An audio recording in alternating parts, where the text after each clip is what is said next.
श्री गोपाळ कृष्ण भगवान की जय। माझे सर्व भाविक भक्त, माझे श्री गोपाळ कृष्ण स्वामी यांचे भक्त, माझे दयाळू मयाळू माझे माय बाप सर्वज्ञ श्री चक्रधर स्वामी यांचे भक्त। आता आपण ऐकू सर्वज्ञ श्री चक्रधर स्वामी यांचे चरित्र।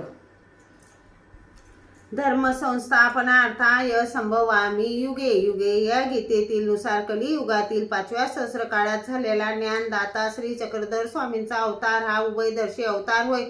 हा अवतार गुजरात देशाच्या राजघराण्यात झाला आणि त्यांनी महाराष्ट्रात येऊन महात्मा पंथांची प्रतिती पंत मानभाव पंथ स्थापना केली। आता त्यांचे चरित्र ऐका। गुजरात येथील बडोदचे स्वतंत्र राज्य शके 1101 च्या नंतर अस्तित्वात आले तेव्हा त्या राजगादीवर मल्लनदेव यांना प्रतिष्ठित करण्यात आले। या राजाचा प्रधान विशाळदेव हा लाड सामवेदी ब्राह्मण होता। विशाळदेवांना पुत्र संतती नव्हती म्हणून त्यांनी श्री दत्तात्रेय प्रभूंची भक्ती केली। श्री दत्तात्रेय प्रभू त्यांच्यावर प्रसन्न झाले। त्यांच्या वर प्रसादाने विशाळदेवांना मालनी देवी पासून शके 1117 मध्ये पुत्ररत्न झाले। त्यांचे नाव हरिपाळ देव असे ठेवले। हरिपाळ देव जन्मास आले तेव्हा त्यांचे जातक वर्णन करण्याकरिता पुष्कळशे ऋषी आले होते।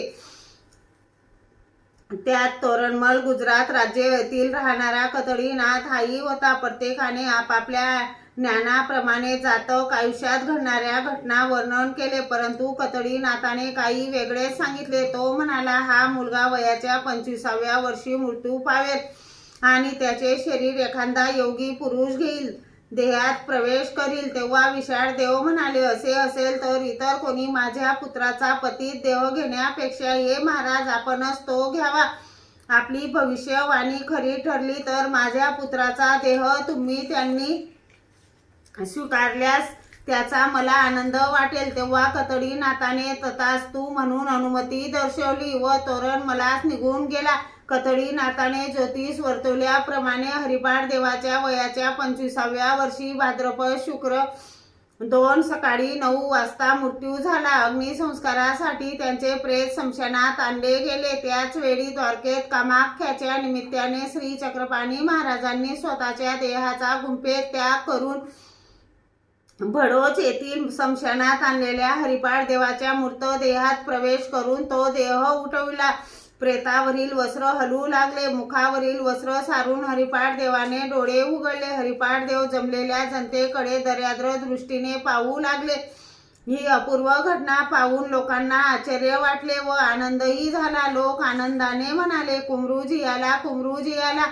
हरिपाळ देवाच्या निर्जीव शरीरात श्री चक्रपाणी महाराजांनी प्रवेश केला असल्याने श्री चक्रपाणी महाराज हे हरिपाळ देव झाले। हरिपाळ देव जिवंत झाल्यामुळे विशाळदेवांनाही आनंद वाटला, पण त्याचबरोबर ते चिंताक्रांतही झाले, कारण एका आगम साधनी कतळीनाथ योग्याने हरिपाळ देवाचे ज्योतिष वर्तवल्याप्रमाणे आज घडले होते। हा आपला मूळ पुत्र नसून त्यांच्या देहात प्रविष्ट झालेला कतळीनाथ आहे। हे वास्तव्य सत्य लोक विसरले असले तरी विशाळदेव विसरू शकले नाहीत। म्हणून लोक पदावास्तव ते स्तब्ध असले तरी त्यांच्या अंतःकरणात विचारांचे काहूर माजले व ते मनातून दुःखी राहिले। हरिपाळ देव जिवंत झाल्यावर त्यांना पालखीत बसून वाद्याचा घोष करीत राजवाड्यात आणले। गुढ्या तोरणे उभारून नगर शृंगार केला, पण विशाळदेवांच्या मनात समाधान नव्हते।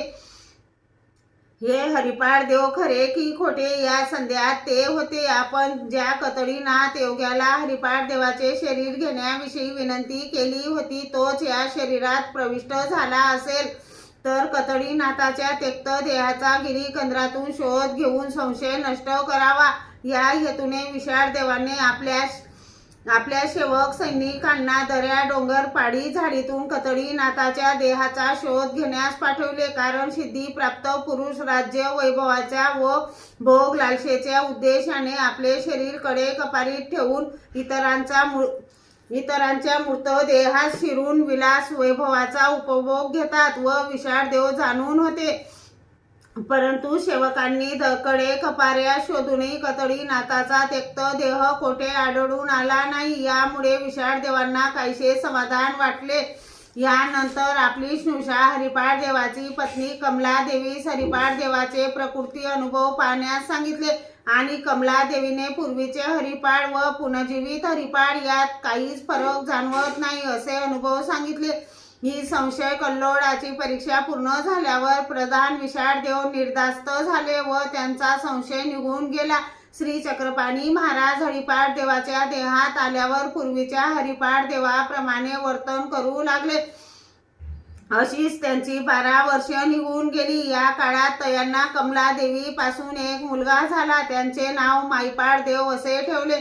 हरिपाठ देवाचे श्री चक्रपाणी महाराजांचे अशा राज्य वैभवात मन रमेना, कारण ज्या कार्यासाठी अवतार धारण केला ते कार्य तसेच पडून राहिले. म्हणून त्यांनी औदासीन्य धारण करून राम यात्रेला जाण्याचा माता पित्यांजवळ हट्ट धरला. रामाचे दर्शन घेतल्याशिवाय मिष्टान्न पदार्थ ग्रहण करणार नाही अशी शपथ घेऊन ते ताक भात खाऊ लागले. यामुळे त्यांचा देह रोडावला. हरिपाठ देवाची सर्वांग सुंदर मूर्ती खुश झालेली पाहून त्यांच्या माता पित्यांनी जड अंतःकरणाने त्यांना राम यात्रेला जाण्यास परवानगी दिली. विशाळ देवाची आज्ञा मिळताच हरिपाठ देव श्री चक्रपाणी महाराज रामटेकला जिल्हा नागपूर जाण्यास निघाले. तेव्हा गुजरात व महाराष्ट्र राज्याचे वैरत्व असल्यामुळे मराठी राज्यात हरिपाठ देवांना मराठी सैनिकांकडून उपसर्ग होऊ नये म्हणून विशाळ देवांनी त्यांच्या बरोबर लढाऊ सैनिकांची तुकडी दिली. यांच्यासह ते शके 1154 फाल्गुन मासात राजवाड्यातून बाहेर पडले. हरिपाठ देव पालखीत बसून सैनिकासह गुजरातेतून महाराष्ट्रात येत असताना ते दररोज थोडे थोडे सैनिक परत पाठवू लागले. त्याचबरोबर राजवान पालखीही पाठवली. असे होत असताना महाराष्ट्रात रिद्धपूर जवळील देऊळवाडा येथे आल्यावर 2 सेवक त्यांच्या बरोबर राहिले. त्यांनाही ते तर माहीत होऊ न देता साधा पोशाख करून रिद्धपूरला चैत्र शुद्ध पौर्णिमेस शके 1155 रोजी आले. तेव्हा रिद्धपूर येथील राजवन हाटात खानवाडीच्या बाजारपेठेत श्री गोविंद प्रभूंची आणि हरिपाठ देवांची भेट झाली. तेथे त्यांनी श्री गोविंद प्रभूंपासून अनुग्रह घेतला, ज्ञान शक्तीचा स्वीकार केला व जीवोद्धरण कार्यास प्रारंभ केला.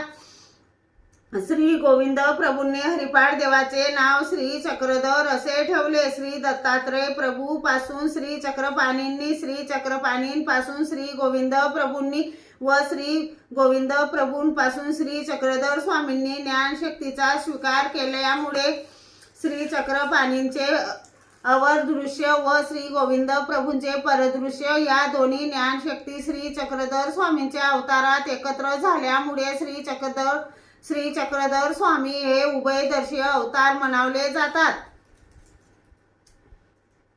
यानंतर श्री चक्रधर स्वामींनी हरिपाठ देवांनी पूर्वीचे वस्त्रे उतरून ठेवली व डोक्याला आणि कमरेला 4 हाताचे वस्त्र गुंडाळून ते रिद्धपूरहून निघाले.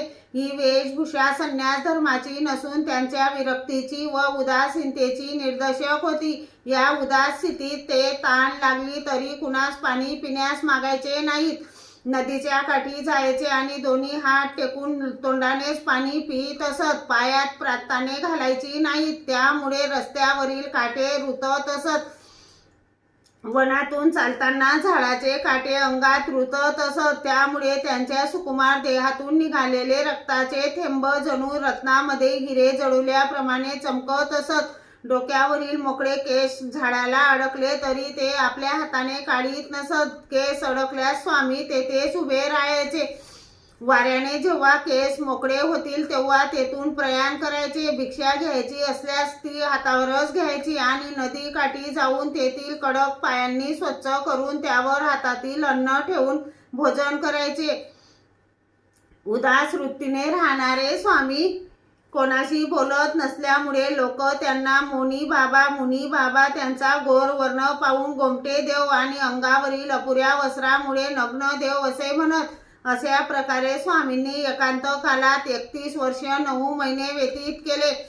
या कालात स्वामींना माधव ब्राह्मण, भांडारेकर, हंसाबाई, सारंगधर, गरंगा रंगा वासनीकर, शेंदूर जनीचा ब्राह्मण व तेथील बाई चर्मकार, रामदेव वडनेरकर, सालबर्डी येथील मुक्ताबाई उदळीनाथ इत्यादी दर्शनीय वेदवंत बोधवंत अधिकारी जीव भेटले. त्यांना त्यांच्या पुण्यकर्मानुसार ज्ञानदान देण्याचे कार्य केले. स्वामींनी एकांत काल एकटेच असत. सोबत कोणी नव्हते म्हणून एकांत संपून शके. 1186 पौष पौर्णिमेच्या दिवशी श्री क्षेत्र पैठण येथे आले. तेथे येऊन त्यांनी संन्यास धारण केला आणि येथूनच त्यांचे जीवोद्धरण करण्याचे खरेखुरे कार्य सुरुवात झाले. स्वामी एकांतातून लोकांतात आल्यावर त्यांना पुष्कळसा शिष्य परिवार मिळाला. त्यापैकी बाईसा नाग, देवाचार्य, माईन भट्ट, दाईंबा, चांगदेव भट, जानव उपाध्ये, नाथोबा, शांता, बाईसा, दायसा, खेई, गोई, सादायसा, औसा, आबाईसा इत्यादी प्रमुख होत. याशिवाय 116 मंडळीय दर्शनीय होती. या सर्व शिष्य परिवारा श्री नाग देवाचार्य मुकुट मण्याप्रमाणे शोभून दिसत असत. त्यांना ज्ञान प्राप्त झाल्यापासून त्यांनी आपला समग्र वेळ स्वामी श्री चक्रधराच्या चिंतनात व पंथाचा प्रसार करण्यात घालविला. स्वामींनी आपले ज्ञानदानाचे कार्य 8 वर्ष 1 महिना 4 दिवस केले. या 8 वर्षाच्या काळाचे 2 भाग पाडले जातात. एक पूर्वार्ध काळ, दुसरा उत्तरार्ध काळ. बाईसांना प्रेमदान दिल्यापासून श्री नाग देवचार्यांना संन्यास घेईपर्यंतचा काळ 4 वर्ष 1 महिन्याचा भरतो. याच पूर्वार्ध काळ आणि श्री नाग देवचार्यांनी संन्यास घेतल्यापासून स्वामींच्या उत्तरापंथे गमनापर्यंतच्या 4 वर्ष 4 दिवसाच्या काळास उत्तरार्ध म्हणतात.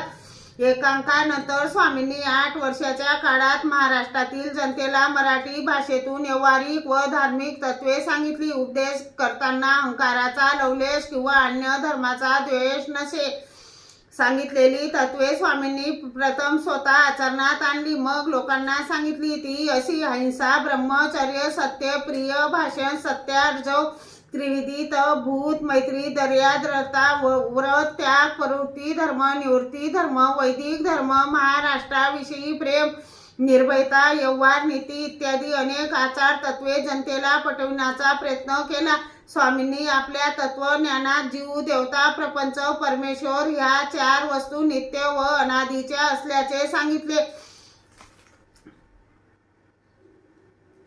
एकंदरीत स्वामींनी गृहत्यागानंतर 40 वर्ष महाराष्ट्रभर पायी हिंडून ज्ञानदानाचे महान कार्य केले.